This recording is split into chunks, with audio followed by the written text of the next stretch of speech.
Hello and welcome to the transcription explanation of this design. I leaned a bit more on the fancier side of the design just because I was having fun with trying to make it link up nice and still look both intricate and well balanced and thoroughly fill up the space for an upper arm tattoo or on a leg tattoo.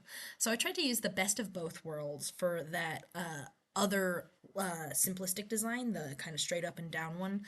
And I have this oriented vertically because of that. But I also have that nice line weight variation of the regular linear design, as well as that kind of classic Gallifreyan up and down kind of squiggle. With that being said, let's go ahead and get to reading this design. So it translates out to without hope, without witness, without reward. And we can see these two withouts I did the same way, but this third little without I did differently because I I considered doing them all the same kind of way, but I needed the th to be done as a th single letter as opposed to a t and an h like these guys. That'll make more sense when I get into it. So this little guy here is our start marker. It tells you where the bottom is and which direction counterclockwise is. And this is what allows it to be vertical, or you can rotate it any which way and you'll still know where to start reading, which is the first word with this start marker, and it's at the bottom where the first letter is. And that first letter is a shallow divot, like somebody took a bite out of a cookie. And that shallow divot letter stem and the grid above me is the third row down.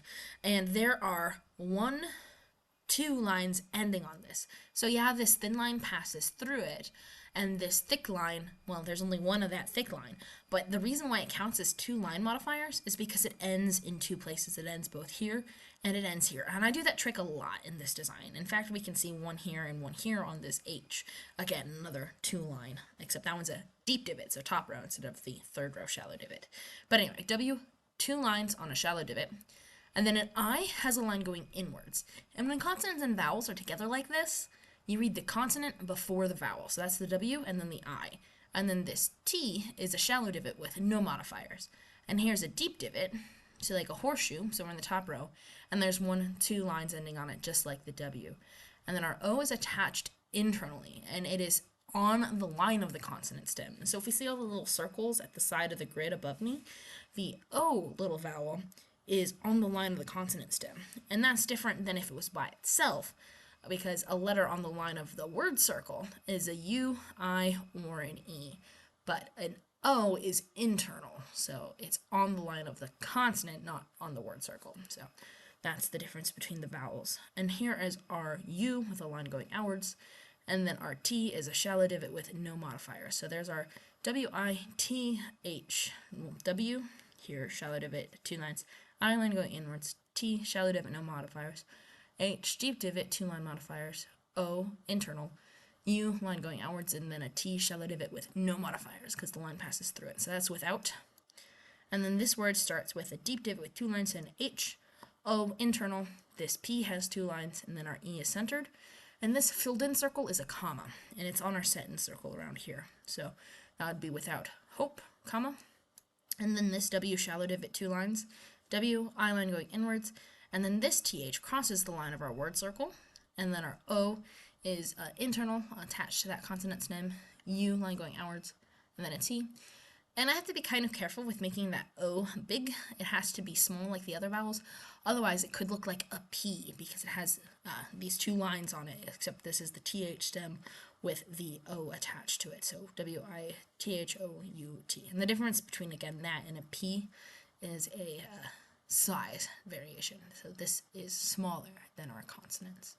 So yeah, W-I-T-H-O-U-T without. And then this word starts with a two line W, just like all of our other withouts, and a line going inwards for the I. T, shallow divot, no modifiers. And why are you pointy? Go away, pointy. Be gone. Sometimes little artifacts like that like to show up for some reason. Okay. W-I-T. This N has one line on it here. E is centered, and then this is a double line. Because it's a double line, that means it's a double letter. And because the lines are the same thickness, it's the same letter twice. So because we know it's the same letter twice, we can add up these three lines and know that it's a double S, because there's 1, 2, 3 lines on this shallow divot. and this shallow divot is the same letter twice, so that's a double S. So W-I-T-N-E-double-S. Here's a comma, and then our last without, W-I-T-H, with the two lines, O, U line going inwards, T. Line going outwards on the U, sorry. This is the I line going inwards, U line going outwards, so what matters is the direction it starts going. So this one starts going out, this one starts going in towards the center of our word circle. So there's without, and then our last word, we have a shallow divot with 1, 2, 3 dots on it, so that's the R.